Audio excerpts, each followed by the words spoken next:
Today, learning about the military-grade weapons that were sought to be used against American citizens exercising their First Amendment rights from a new whistleblower account. From today's Washington Post reporting, quote, hours before law enforcement forcibly cleared protesters from Lafayette Square in early June amid protests over police killing of George Floyd, federal officials began to stockpile ammunition and seek devices that could emit deafening sounds and make anyone within range feel like their skin is on fire. That's according to an Army National Guard major who was there. And if you thought things couldn't get any worse, at the same time, we're also learning about the weapons sought for use against protesters. We're learning that Attorney General Barr is calling on federal prosecutors to build sedition cases against Democratic state and local leaders and protesters. Sedition is the crime of seeking to overthrow the government.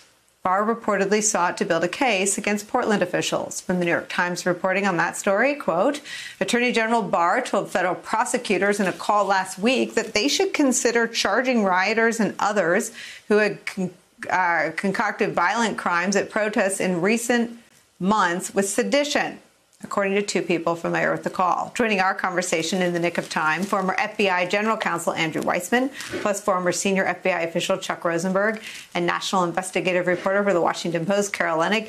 Carol Leonnig, you've been on this sort of pushback from inside those who were there about just what was asked of them. Talk about this whistleblower complaint and the weapons that were gathered to be used against protesters in.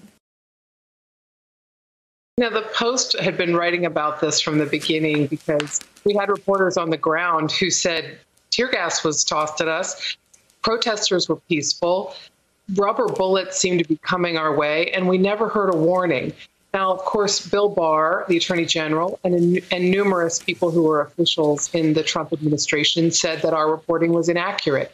And what we found is that the whistleblowers who were on the ground, who were military and career officers, said that the reporting was exactly right.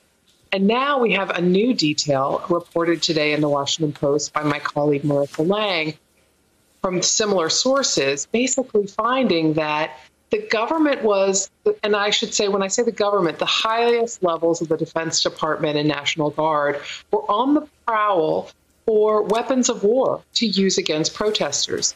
And these weapons of war included a radar targeting device that would send a high-frequency sort of radar beam to make people's skin feel like they were on fire so that they would flee the area. Another device they were looking for was called a long-range radio, I'm going to say LRAD, and this device would emit like a deafening dog whistle sound to make people also flee.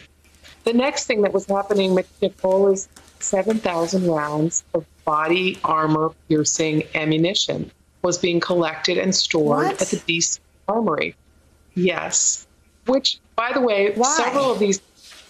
The idea was they wanted to be prepared if there was, an onslaught, if there was a real danger to the White House and the president.